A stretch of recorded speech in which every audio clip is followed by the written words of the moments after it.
더 디베이트에 오신 것을 환영합니다. 오늘 저희가 살펴볼 기업은 바로 PSK 홀딩스입니다. AI 반도체 시장이 정말 뜨거워지면서 이 후공정, 특히 패키징 분야가 핵심으로 떠올랐는데 이 기업이 바로 그 중심에 서 있습니다. 맞습니다. 그래서 오늘 우리가 던져야 할 질문은 아주 명확해 보입니다. PSK 홀딩스가 보여주는 이 경이로운 실적, 특히 40%가 넘는 영업이익률 같은 것들이요. 이게 과연 독보적인 기술력에 기반한 구조적 성장의 시작을 알리는 신호탄일까요? 아니면 반도체 산업 특유의 거대한 파도 위에서 잠시 높이 솟아오른 언젠가는 내려와야 할 그런 일시적인 현상일까요? 저는 전자에 가깝다고 봅니다.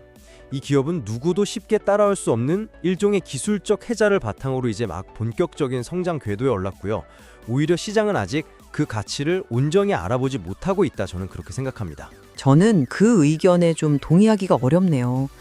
물론 현재 지표들은 훌륭하죠. 하지만 그 이면에는 반도체 산업에 내재된 변동성이라던가 혹은 특정 기술에 대한 높은 의존도 같은 우리가 간과하기 쉬운 위험들이 숨어 있다고 봅니다.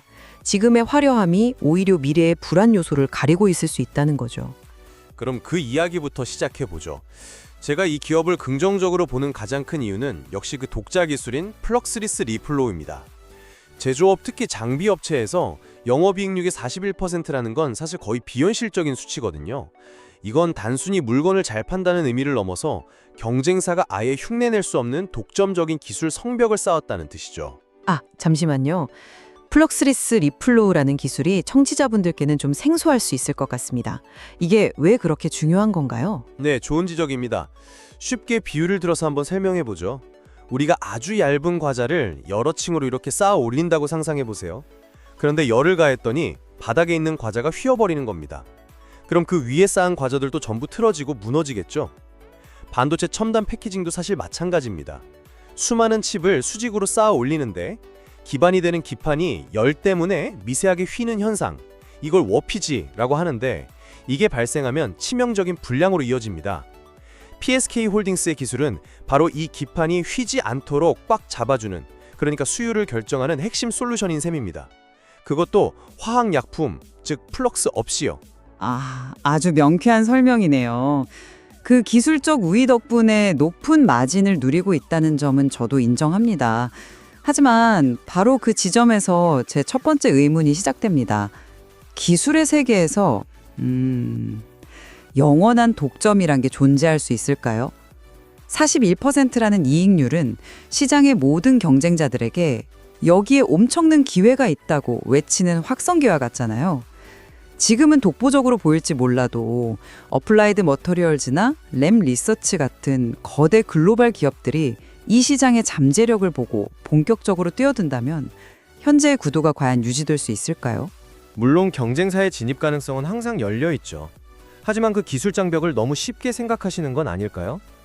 이 기술은 단순히 장비 하나 만든다고 해결되는 게 아니라 고객사의 그 복잡한 공정 전체에 대한 깊은 이해와 오랜 노하우가 축적되어야만 합니다. 이미 시장 선점 효과를 톡톡히 누리고 있는 상황에서 후발주자가 그 격차를 단기간에 따라잡기는 매우 어렵다고 봅니다. 그들이 연구개발에 매달리는 동안 이 회사는 이미 다음 단계로 나아가고 있거든요. 바로 그 다음 단계라는 부분에서 또 다른 질문이 생깁니다. 자료를 보면 회사의 성장이 HBM이나 첨단 패키징이라는 이 특정 기술 트렌드에 크게 의존하고 있다는 점이 눈에 띄어요. 이건 뭐랄까 양날의 검과 같아서 지금은 이 트렌드의 가장 큰 수혜를 보지만 만약 기술의 흐름이 바뀌거나 경쟁이 격화되면 오히려 더 큰 타격을 입을 수 있다는 의미 아닐까요? 흥미로운 관점이네요. 경쟁 심화와 기술 트렌드 변화의 가능성, 저도 인정합니다. 바로 그래서 이 회사가 준비하고 있는 다음 카드가 중요해지는 겁니다. 그게 바로 유리기판 이야기로 자연스럽게 넘어가게 되는 지점이죠. 미래 성장 동력으로 꼽히는 그 유리기판 말씀이시군요. 맞습니다. 유리기판은 기존의 플라스틱 기판보다 더 얇고 또 더 많은 회로를 새길 수 있어서 미래 반도체 패키징의 게임 체인저로 불립니다. 그런데 이 유리기판의 미세한 구멍을 뚫어서 전기 신호를 연결하는 핵심 공정이 있는데 PSK 홀딩스는 여기에 필수적인 TGV 디스컴 장비 기술을 이미 선제적으로 확보했습니다. TGV라는 용어도 간단히 짚고 넘어가면 좋겠네요. 네, TGB는 유리관통 전극, 그러니까 트루글래스 비아의 약자인데요. 말 그대로 유리를 관통하는 미세한 구멍이자 전기가 흐르는 통로라고 생각하시면 됩니다. 이게 왜 중요하냐면 앞으로 유리 기판 시장이 열렸을 때 이 공정을 누가 장악하느냐가 핵심 경쟁력이 될 것이기 때문입니다. PSK 홀딩스는 불확실한 미래에 막연히 투자하는 게 아니라 곧 열릴 시장에 가장 좋은 자리를 미리 선점하고 있는 셈이죠. 그 선제적인 기술 확보는 분명 칭찬할 만한 일입니다. 하지만 저는 그 잠재력이라는 단어의 무게에 대해 묻고 싶습니다. 유리기판 기술은 아직 양산이 본격화되지 않은 말 그대로 미래 기술이잖아요. 실제 매출로 이어지기까지 얼마나 많은 시간이 걸릴지, 또 우리가 예측하지 못하는 어떤 기술적인 난관이 있을지 아무도 모릅니다. 현재의 긍정적인 전망에는 이런 불확실한 미래에 대한 기대감이 너무 과도하게 반영된 것 아닐까요? 미래의 청사진이 너무 밝아서 오히려 지금 당면한 현실의 그림자를 보지 못하게 만드는 건 아닌지 좀 의심해봐야 합니다.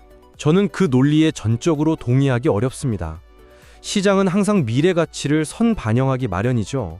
그리고 그 그림자라는 것도 자세히 들여다보면 그리 어둡지 않습니다. 이 회사의 재무 상태를 보세요. 부채 비율은 19%에 불과하고요. 자기 자본 이익률, 즉 ROE는 24.8%에 달합니다. 쉽게 말해 빚은 거의 없는데 자기 돈으로 엄청난 이익을 내고 있다는 겁니다. 이런 견고한 펀더멘털이 있는데 미래에 대한 기대를 과도하다고만 볼 수 있을까요? 바로 그 지점이 이 논의의 가장 흥미로운 부분이라고 생각합니다. 말씀하신 대로 ROE, 즉 자기자본 이익률이 25%에 육박하는 건 대단한 수치입니다. 투자한 자기자본 대비 엄청난 효율로 돈을 벌고 있다는 뜻이니까요. 그런데 정말 이상한 건 주가 수익 비율, 즉 PER은 업종 평균의 절반에도 못 미치는 9배 수준에 불과하다는 점입니다. 그렇죠. 바로 그겁니다. 이렇게 돈을 잘 버는 회사가 이렇게까지 싸게 거래되고 있다는 건 시장이 이 기업의 진정한 가치를 아직 알아보지 못했다는 명백한 증거 아닌가요? 저는 이게 확실한 저평가 신호라고 봅니다. 만 저는 그 해석을 그대로 받아들이기 어렵습니다. 혹시 반대로 생각해 볼 수는 없을까요?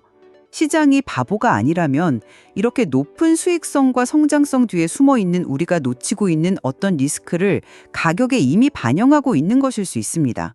예를 들어 반도체 장비 산업의 극심한 주기성 말입니다. 주기성이요? 네, 지금의 이 높은 이익이 오히려 정점일 수 있다는 우려, 소위 피크아웃에 대한 걱정이 그 낮은 PER에 녹아 있을 수 있다는 겁니다. 실제로 자료를 보면 2025년 상반기에 매출과 이익이 소폭 감소한 이력이 있습니다. 이걸 단순히 일시적인 숨고르기로 볼 수도 있지만 어쩌면 산업 사이클 하강의 초기 신호일 가능성도 배제할 수는 없죠. 시장은 이 엄청난 이익이 과연 내년, 내후년에도 계속될까라는 합리적인 의문을 품고 있고 그 의구심이 낮은 밸류에이션으로 나타나고 있다고 해석하는 게 더 타당하지 않을까요? 그건 너무 비관적인 해석이라고 생각합니다. AI 혁명으로 인해서 반도체 패키징 기술의 중요성은 과거와는 비교할 수 없을 정도로 커졌습니다. 과거의 사이클 논리로 현재의 구조적 변화를 설명하기는 어렵습니다. 오히려 낮은 PER과 높은 ROE의 조합은 리스크는 적으면서 성장 잠재력은 큰 투자자에게는 아주 매력적인 안전 마진을 제공하는 구간이라고 봐야 합니다. 하지만 기업이 통제할 수 없는 외부 변수도 있지 않습니까? 예를 들어 미국의 대중국 반도체 장비 수출 규제 같은 지정학적 리스크나 예측 불가능한 환율 변동성 같은 것들 말입니다. 이런 거시적인 변수들은 아무리 뛰어난 기술력을 가진 기업이라도 자유로울 수 없는 족쇄와 같습니다. 저는 현재의 낙관론이 이런 통제 불가능한 리스크의 무게를 너무 가볍게 보고 있다고 생각합니다. 정리해 보겠습니다. 저는 PSK 홀딩스가 플럭스리스 리플로우라는 독보적인 현재 기술과 유리 기판이라는 명확한 미래 비전을 모두 갖춘 기업이라고 봅니다. 41%의 영업이익률과 25%에 가까운 ROE가 그 증거이고요. 낮은 PER은 시장이 아직 그 가치를 제대로 평가하지 못하고 있다는 매력적인 기회 요인입니다. AI가 이끄는 반도체 시장의 구조적 성장은 결국 이 기업의 가치를 재평가하게 만들 것이라고 확신합니다. 저는 현재의 기술적 강점과 인상적인 실적은 분명한 사실이지만 그것만으로 장밋빛 미래를 낙관하기는 이르다고 생각합니다. 반도체 산업 고유의 주기성은 언제든 돌아올 수 있는 파도와 같고 글로벌 경쟁 심화나 지정학적 리스크 같은 통제 불가능한 변수는 항상 존재하는 위협입니다. 시장에 부여한 낮은 PER은 이러한 변동성에 대한 합리적 의구심의 표현일 수 있다는 점을 마지막으로 강조하고 싶습니다. 오늘 PSK 홀딩스를 둘러싼 논의는 결국 하나의 질문으로 귀결되는 것 같습니다. 혁신 기술이 가진 폭발적인 잠재력과 그 기술이 속한 산업의 구조적인 한계 사이에서 우리는 무엇에 더 무게를 두어야 하는가? 맞습니다. 한쪽에서는 새로운 시대의 문을 여는 열쇠라고 보고 다른 한쪽에서는 아무리 튼튼한 배라도 거친 바다의 파도를 완전히 피할 수는 없다고 보는 셈이죠. 자료에 담긴 다양한 데이터를 통해 청취자 여러분 각자의 시각으로 이 흥미로운 질문에 대한 답을 찾아보시는 계기가 되기를 바랍니다.